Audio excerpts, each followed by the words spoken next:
सारणी के गुणधर्म। सबसे पहला गुणधर्म देखिएगा बेटा, सबसे पहला गुणधर्म यह है कि अगर कोई सारणी का आपको दिया गया है 2 3 4 5,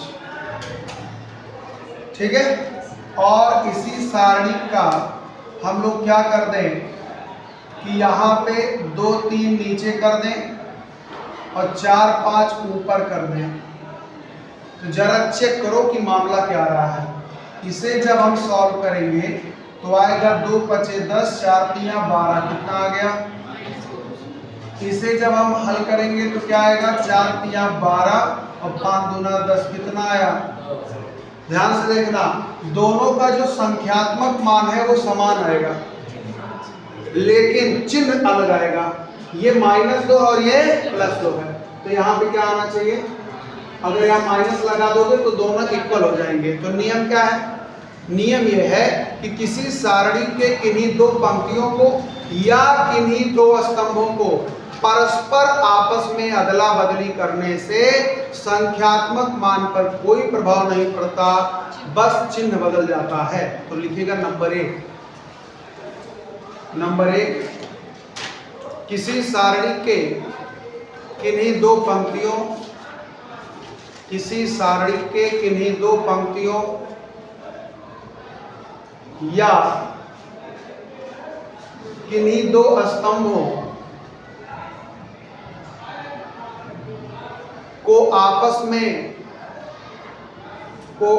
में अदला बदली कर देने से, अदला बदली को एक्सचेंज कहते हैं, अदला बदली कर देने से सारणी के संख्यात्मक मान पर, सारणी के संख्यात्मक मान पर कोई प्रभाव नहीं पड़ता है, सारणी के संख्यात्मक मान पर कोई प्रभाव नहीं पड़ता है, केवल चिन्ह बदल जाता है, केवल चिन्ह बदल जाता है।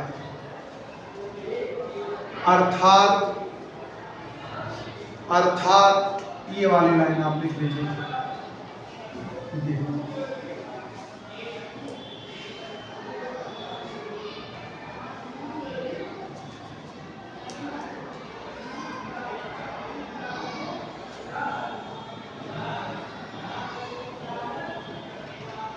हो गया, बोलिए।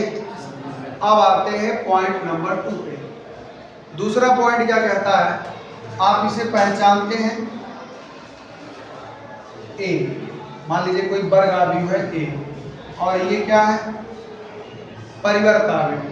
अगर किसी वर्ग आव्यूह का सारणिक ले लें और उसी का परिवर्त आव्यूह ले लें तो उसका सारणिक का मान निकालें तो दोनों बराबर आएगा। नहीं समझे, जैसे मान लीजिए एक वर्ग आव्यूह है हमारे पास 2 3 5 7, ठीक है। अब ये बताओ कि इसका a' क्या होगा, 2 5 3 7 होगा कि नहीं होगा, होगा। अब हम क्या करते हैं, a का डिटरमिनेंट लेते हैं। a का डिटरमिनेंट 2 3 5 7 हुआ, और ये देखो 7 दूना 14 और 5 3 15, वैल्यू कितना आया, -1। अब इसको देखो, a' का डिटरमिनेंट ले लीजिए, तो 2 5 3 7, तो 2 सते 5 3 कितना आया। किसी वर्ग आव्यूह के संगत सारणी और उसका परिवर्त लेने पर बने सारणी, दोनों के मान पर बिल्कुल प्रभाव, मतलब दोनों के मान बिल्कुल समान होते हैं, ठीक है। तो लिखिएगा सारणिक तथा उसके परिवर्त, सारणिक तथा उसके परिवर्त, सारणिक, सारणिक तथा उसके परिवर्त सारणिक का मान समान होता है, का मान समान होता है, सारणिक तथा उसके परिवर्त सारणिक का मान समान होता है। अर्थात ये वाली लाइन बेटा लिख लेना, ये वाला, ठीक। ये जितना घेरे हैं बाकी समझ जाओगे ना क्या मतलब है इसका। ए माने ए और उसका परिवर्त दोनों का अगर डिटरमिनेंट ले दोनों इक्वल आएगा। हमने एग्जांपल दिखा दिया, ठीक है। हर एक स्टेप के साथ मैं एग्जांपल जरूर ऐड करूंगा ताकि आपको कंफ्यूजन ना हो। आगे बढ़ते हैं और देखते हैं तीसरा प्रॉपर्टी क्या है इसका। तीसरा प्रॉपर्टी समझना, अगर कहीं पे कोई डिटरमिनेंट दिया है ए और यहाँ दे दिया बेटा 2 3 4, फिर दिया 5 8 11, फिर दे दिया 2 3 4, ऐसे दे दिया है। या एक और सारणिक है, वो दिया है 2 7 6, फिर दिया है 2 7 6, फिर 3 1 11, ऐसे दे दिया है। तो इसकी वैल्यू बिना सॉल्व किए ही आप लिख देंगे 0, और इसकी भी वैल्यू बिना सॉल्व किए लिख देंगे। क्या मतलब है, ध्यान से समझिए। अगर किसी सारणिक में कोई दो पंक्तियां या स्तंभ है, कोई दो स्तंभ या कोई दो पंक्तियां सर्वसम हो, सर्वसम माने पूरी तरह एग्जैक्ट, पूरी तरह समान। जैसे यहाँ 2 7 6 तो यहाँ भी 2 7 6, यहाँ 2 3 4 तो यहाँ भी 2 3 4। तो जब भी किसी सारणी के किन्हीं दो पंक्तियां या कोई दो स्तंभ पूरी तरह से सर्वसम हो तो उस सारणी का मान 0 हो जाता है। दो मिले अगर बराबर है ना आपस में तो कह दो कि ये क्या है, लिख दो। किसी सारणी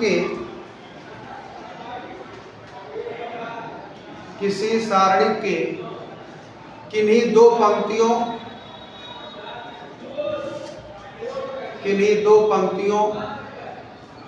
या किन्हीं दो स्तंभों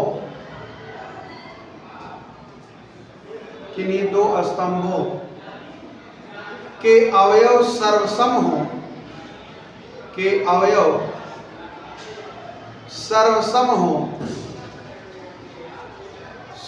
हो तो सारणिक का मान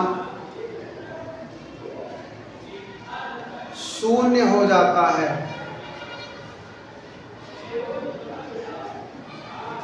सारणिक का मान 0 हो जाता है। एक एग्जांपल इनमें से कोई नोट कर लीजिए, चाहे ऊपर वाला चाहे नीचे वाला।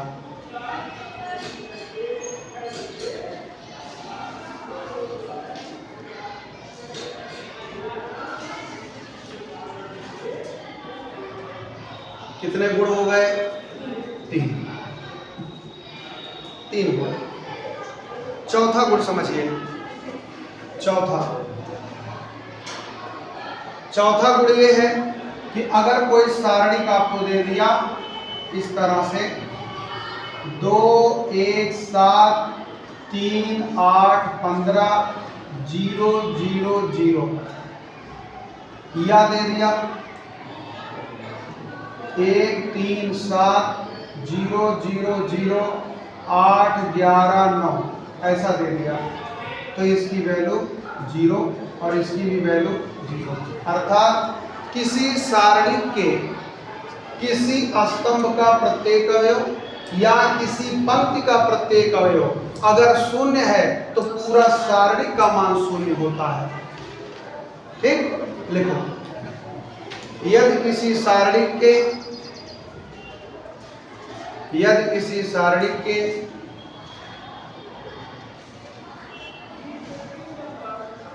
किसी एक पंक्ति या किसी एक स्तंभ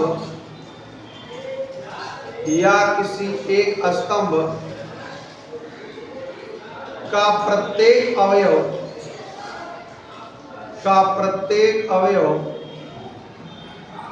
0 हो, प्रत्येक अवयव 0 हो तो उस सारणी का मान 0 होता है। तो उस सारणी का मान 0 होता है। तो उस सारणी का मान क्या होता है, 0। मतलब खाली उसमें ताड़ना है कि 0 0 0 हो जाए, कोई पंक्ति या कोई स्तंभ, तो कोई एक लिख लो, यही वाला लिख लो। एक एग्जांपल जरूर साथ में रखिए।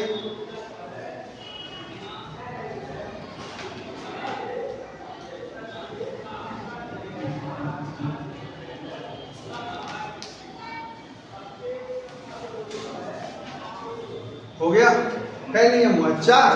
पांचवा देखो, पांचवा देखो, मान लीजिए कि कोई सारणिक है बेटा ए, और वो दिया है 2 1 3 1 2 3 4 1 2, ऐसा कुछ दिया है, और कह दे कि इस सारणिक में आप कोई अचर का गुणा कर दो। अचर माने कोई संख्या, कोई रियल नंबर। अगर मान लीजिए हम इसमें k का गुणा कर दें, किसका गुणा, k डिटरमिनेंट ऑफ a, अगर हम इसका गुणा कर दें तो k का गुणा होना चाहिए, 2 1 4 1 2 1 3 3 2, यही है। अब ये जो k है ना, आप आव्यूह याद करिए, आव्यूह में आप क्या करते थे, जब किसी दो का गुणा आप आव्यूह में करेंगे तो होता क्या था, ये अवयव सब में गुणा करता था, 2 दूना 4 कर देता था, 2 चौका 8, 2 तिया 6, 2 पचे, यह आव्यूह था। सारणिक में क्या होता है, जब आप किसी अचर का गुणा करेंगे तो वो किसी एक पंक्ति या किसी एक स्तंभ के प्रत्येक अवयव गुणा करेगा। मतलब ये 6 तरीके से गुणा कर सकता है। कितने तरीके से, ध्यान से देखो, 6 तरीके से मतलब क्या हुआ, ये देखो, एक तरीका ये कि k का हम C1 में गुणा कर दें, सारणिक है, तो हो जाएगा 2k k 3k 1 2 3 4 1 2, ऐसा लिख सकते हो। या आप इसी से किस में गुणा कर सकते हो, R2 में, तो 2 1 3 k 2k 3k 4 1 2, ऐसा भी कर सकते हो। या इसी का हम यहाँ भी गुणा कर सकते हैं, समझ गए। फिर ऐसे हम चाहें तो C1 में गुणा कर सकते हैं, 2k 4k 1 2 1 3 3 2, बात समझिए। क्या कह रहे हो, सही है। आप ध्यान से देखो पहले, मतलब आप किसी एक पंक्ति के प्रत्येक अवयव में या किसी एक स्तंभ के प्रत्येक अवयव में आप गुणा करेंगे। किस में करना है, टर्म एंड कंडीशन अप्लाइड रहेगा, मतलब आप अपने हिसाब से कहाँ हमको करना है वहाँ आप कर लेंगे, ठीक है। अब ये नियम लैंग्वेज कैसे बनता है, अगर किसी, ध्यान से सुनना, अगर किसी सारणिक में किसी अचर का गुणा किया जाए तो सारणिक का मान उतना गुना बढ़ जाता है।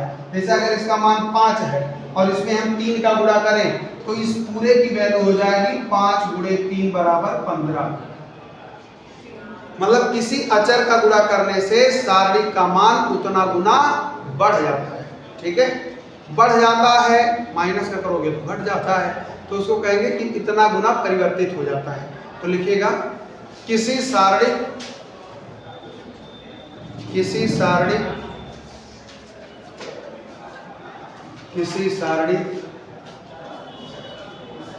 में किसी अचर k का गुणा करने से, किसी अचर k का गुणा करने से, k का गुणा करने से सारणिक का मान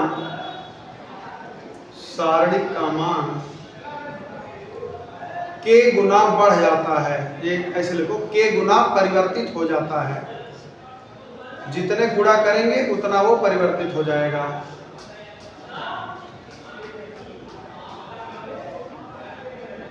परिवर्तित हो जाता है। ये बात समझ में आई? बोलिए, आप एग्जाम्पल लिख सकते हैं, नहीं तो याद ही रखिए, कोई बात नहीं। अब देखो, इसी से एक और नियम निकलेगा। कौन सा नियम निकलेगा, जरा ध्यान देना। मैंने 6वां नियम में बताने जा रहा हूं। यहाँ पे आ गया बेटा 2 4 3, ठीक है। यहाँ आ गया 2 1 7, यहाँ आ गया 4 8 6, ऐसे आ गया। अब मैं क्या कहना चाह रहा हूं कि इसका मान 0 होगा, और नियम कहाँ से उठाया, यहाँ से उठाया। कैसे, देखो मैं अगर चाहूं तो बताओ यहाँ से 2 कॉमन हो सकता है कि नहीं हो सकता है, 2 कॉमन होगा तो बाहर आके बैठ सकता है कि नहीं, तो ये हो जाएगा 2 4 3, ये हो जाएगा 2 1 7, यहाँ से 4 में से 2 कॉमन 2, 8 में से 4 और 6 में से 3। अब आप देखो C1 बराबर C3 है कि नहीं है, और जब C1 बराबर C3 है मतलब ये वैल्यू 0 देगा, और दोनों गुणा कर दोगे तो वैल्यू कितना आएगा। इसका मतलब कि किसी सारणी के किन्हीं एक पंक्ति या किन्हीं, ऐसे लिखो, किन्हीं एक पंक्ति या किन्हीं एक स्तंभ के साथ अगर कोई दूसरा पंक्ति या स्तंभ उसका गुणक हो, गुणक माने पहाड़ा, अगर गुणक हो तो उसकी वैल्यू 0 हो जाती है। क्या हो जाती है, 0। तो लिखिएगा किसी सारणी की किन्हीं 2 पंक्तियां या किसी सारणी की किन्हीं 2 पंक्तियां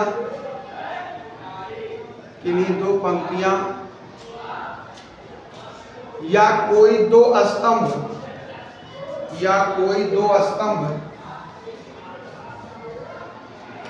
परस्पर गुणक हो,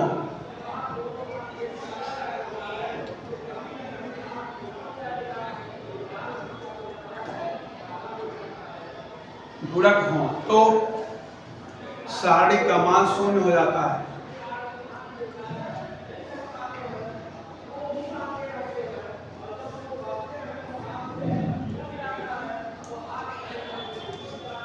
तो सारणी का मान 0 हो जाता है। एग्जाम्पल ये लिख लीजिएगा 6 नंबर।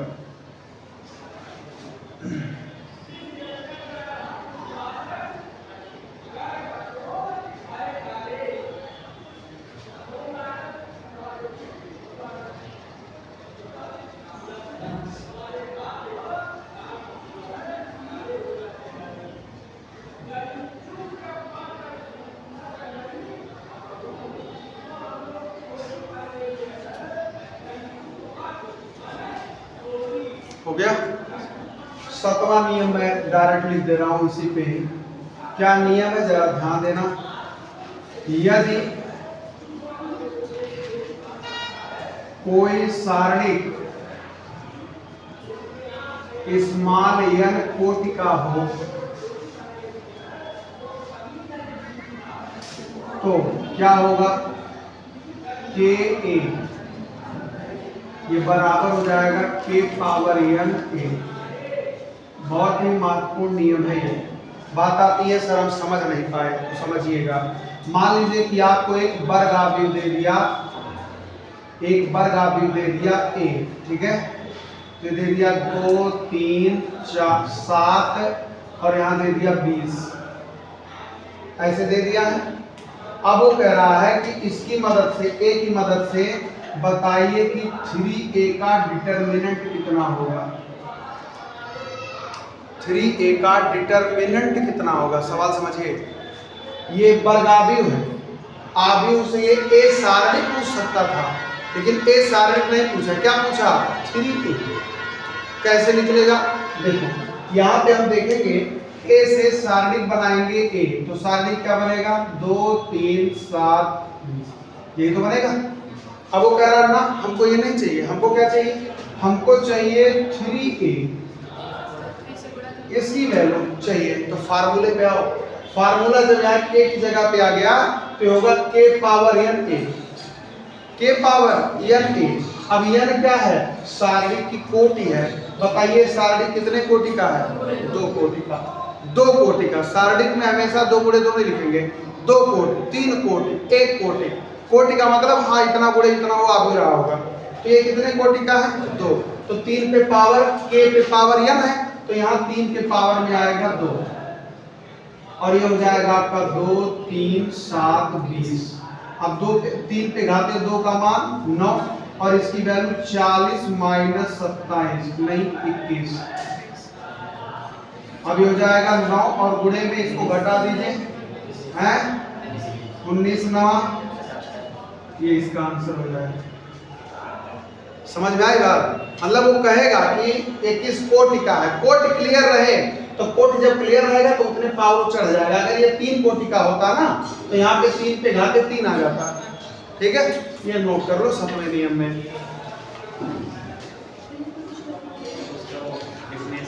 लैंग्वेज की जब लैंग्वेज तो मैंने लिख दिया उतना, यही केवल डायरेक्ट ऐसे लिख लो।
हो गया। एक और नियम देख लो 8वां। 8वें में ये याद रखना बस, are I give that R I plus के आर जे संक्रिया लागू होती है। ये बात समझ गए होंगे, यहाँ भी मैं आपको सिखाए थे। प्रारंभिक संक्रिया ये लगता था किसी पंक्ति में हम कोई और जोड़ घटा करके लिख सकते हैं। अभी आपको एग्जांपल बता रहे हैं, ध्यान से देखिए। जैसे मान लीजिए कि कोई सारणिक है 2 3 1 2 1 4 और यहाँ पे 3 2 1, ऐसा कुछ एक सारणिक है। ठीक है, ये सारणिक है। हम लोग अपने सुविधा के लिए इसकी वैल्यू निकाल लेते हैं। तो इसकी वैल्यू हम रफली निकाल ले रहे हैं, ध्यान से समझिएगा। इसकी वैल्यू हो जाएगी 2 बाहर 1 4 2 1, फिर -2 बाहर, फिर 3 1 2 1, ठीक है, फिर हम +3 बाहर, फिर 3 1 1 4, ठीक है। अब ये हो जाएगा 2, ये हो जाएगा 1 4 दूना 8 2 3 1 3 -2, फिर 3 फिर 3 4 12 -1। अब ये हो जाएगा आपका -7 दूना -14, ये हो जाएगा -2 और ये हो जाएगा 12 में 11 3 33, ठीक है। अब हो जाएगा 33 -16 बराबर कितना? यहाँ तो कोई दिक्कत, मतलब इस सारणी का मान कितना आया। अब मेरी मर्जी है, कुछ क्या मर्जी है, देखो मैं क्या कर रहा हूँ कि R1 में परिवर्तन करने जा रहा हूँ और R1 में परिवर्तन करूंगा R1 और plus 2R3, R1 plus 2R3, ये समझ रहे होगे, प्रारंभिक संक्रिया में सिखाए हैं सब। इसका मतलब हम R1 में परिवर्तन करेंगे और R1 में परिवर्तन जब होगा तो इसका डबल करके हम जोड़ देंगे R3 को, ठीक है। तो जोड़ के देखो, देखो R1 है 2 2 और इसका 3, इसका डबल, तो इसका डबल कितना होगा 2 और इन दोनों को जोड़ लो तो 2 2 कितना हो गया 4, ठीक है। फिर देखो 2 और इसका डबल, 4 का डबल कितना 8 और 8 और 2 10। फिर देखो यहाँ पे है 3, ठीक है, यहाँ 3 हो गया, इसका डबल 2, तो 3 और 2 कितना हो गया 5। बाकी हमने ऐसे लिख दिया। अब इसकी वैल्यू निकालो, 4 बाहर 1 4 2 1 -10 बाहर, 3 1 2 1, फिर 5 बाहर, फिर 3 1 1 4 4 1 -8 3 -2 12 -1। अभी हो जाएगा आपका -7 है -28, फिर यहाँ पे -10 और यहाँ पे देखो 5 है और 11 बचे 55, ये हो जाएगा 55 और 28 10 38 और 55 में से 38 गए। मेरी बात समझ रहे हैं? इसका मतलब कि अगर हम किसी पंक्ति या किसी स्तंभ को लेकर के, खासतौर पे पंक्ति ही समझो, तो पंक्ति को लेकर किसी दूसरी पंक्ति का कितना ही गुना करके हम जोड़ घटा दें तब भी सारणी के मान पर कोई प्रभाव नहीं पड़ता है। समझ गए? लिख लो, देखो सारणी में उसके बाद में ये वाली line R I gives that R I plus A R J, संक्रिया लागू होती है, संक्रिया लागू होती है और इससे सारणी के मान पर कोई प्रभाव नहीं पड़ता है, सारणी के मान पर कोई प्रभाव नहीं पड़ता है। ये एग्जांपल नोट कर लीजिए, इसकी भी वैल्यू 17 और इधर जब हम चल रहे हैं तब भी 17। ये नोट कर लीजिए एग्जांपल, एग्जांपल जरूर साथ में एक तो याद रहे।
हो गया। अब एक आखिरी है 9वां, ध्यान से देखिए।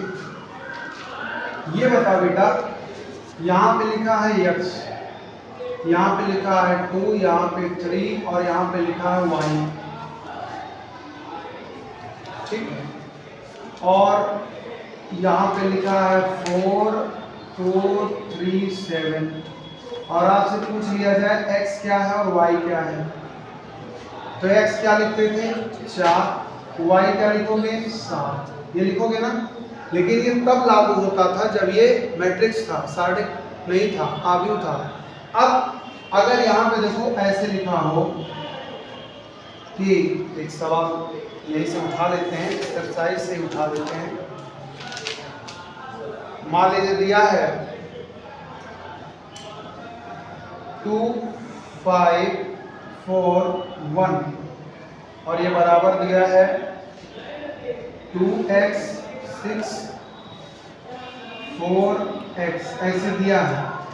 तो आप कभी ऐसा नहीं कर सकते हैं कि x = 1 2x = 2, यहाँ ये नहीं होता है। चूंकि ये संख्यात्मक मान होता है किसी भी वर्ग आव्यूह का, तो इसलिए पहले मान कैलकुलेट होता है। क्या मतलब, इधर का करोगे तो 2 1 2 4 5 5 चौका 20 ये होगा।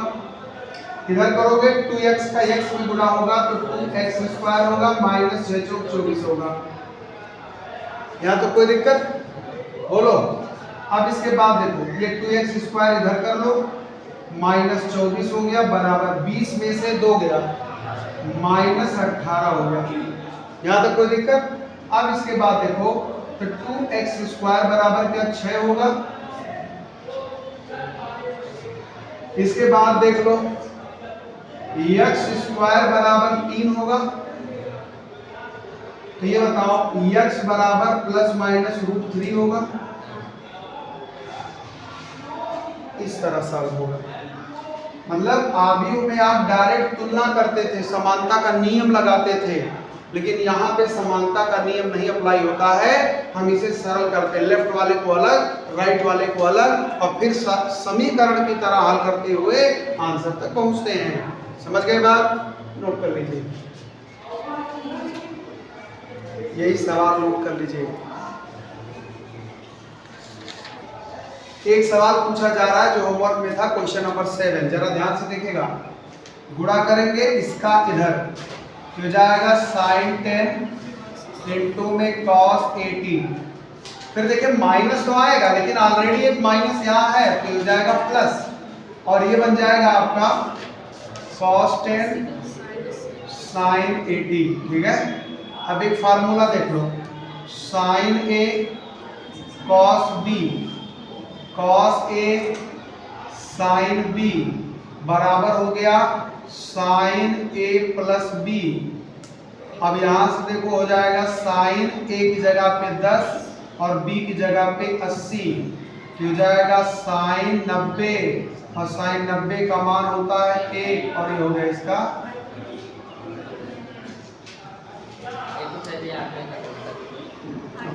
टाइम ज़्यादा।